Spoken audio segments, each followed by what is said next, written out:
The Super Sunday match in the fifth round of the Premier League ended with a whirlwind of emotions.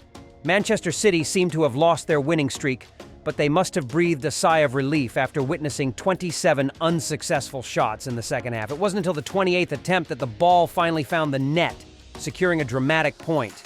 However, Arsenal's disappointment on the road was overwhelming, especially after they went down to 10 men early in the second half and endured pressure from one of the best teams in the world.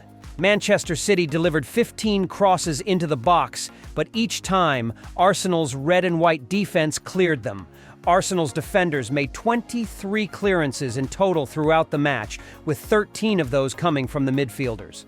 Arsenal almost pulled off a miracle, but ultimately they collapsed in heartbreaking fashion. Of course, the biggest turning point in the match was Leandro Trossard's red card.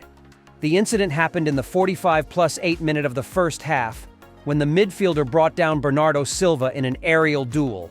Worse still, he kicked the ball away after the referee had already blown the whistle. Referee Michael Oliver had no hesitation in showing a second yellow to Arsenal's number 19. Both Trossard and coach Mikel Arteta reacted furiously, but Oliver stood by his decision.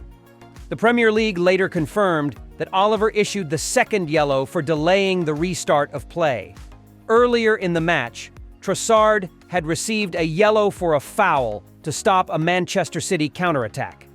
In the post-match press conference, coach Mikel Arteta was visibly frustrated, criticizing the referees for being overly strict with minor fouls from Arsenal players while showing inconsistency when opponents committed similar offenses.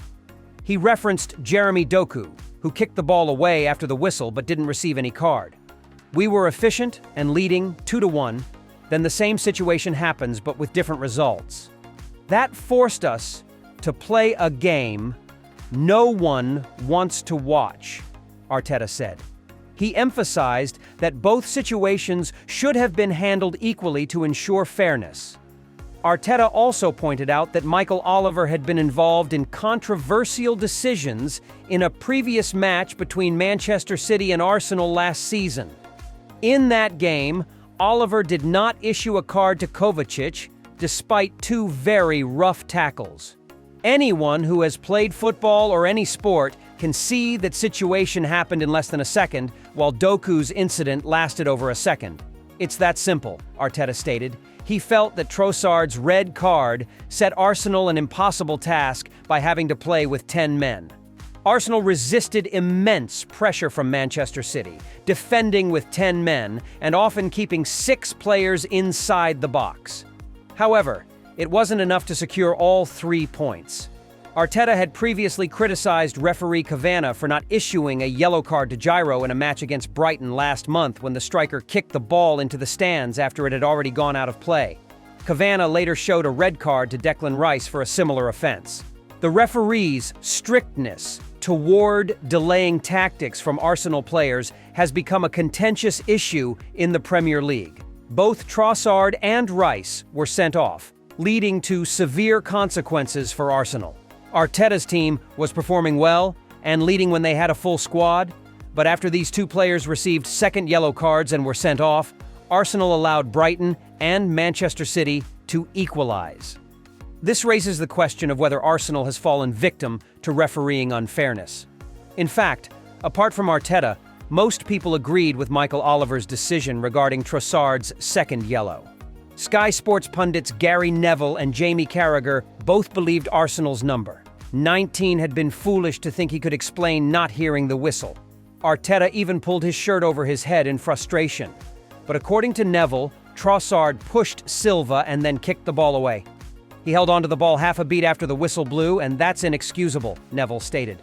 Roy Keane bluntly responded to Arteta, "I don't understand why some managers jump up every weekend claiming every referee decision is against them. What they should do is stay quiet, accept it, and show their class." In the end, Arteta should take a realistic look and try to improve the discipline of his team. Tactical fouls were once a strength under Arteta, but if they continue to be abused, Arsenal will only face more difficulties when facing top teams. Trossard received his first yellow card in the 34th minute for crudely pulling Savinho to stop a counterattack. In the previous game against Brighton, Declan Rice also received a yellow card in the 42nd minute for a similar tactical foul. Refereeing decisions can be controversial, but clearly Arsenal needs to change its approach. They need to play more disciplined and smarter to avoid unnecessary cards. Over-reliance on tactical fouls only puts them at a disadvantage. After the lesson from Rice in round 3, Trossard should have been more cautious in the match against Manchester City. Arsenal played a great game at the Etihad, but Trossard's red card ruined everything. Clearly, the Gunners still lacked the composure to step up to the next level, as seen in how they let Manchester City equalize late in the game.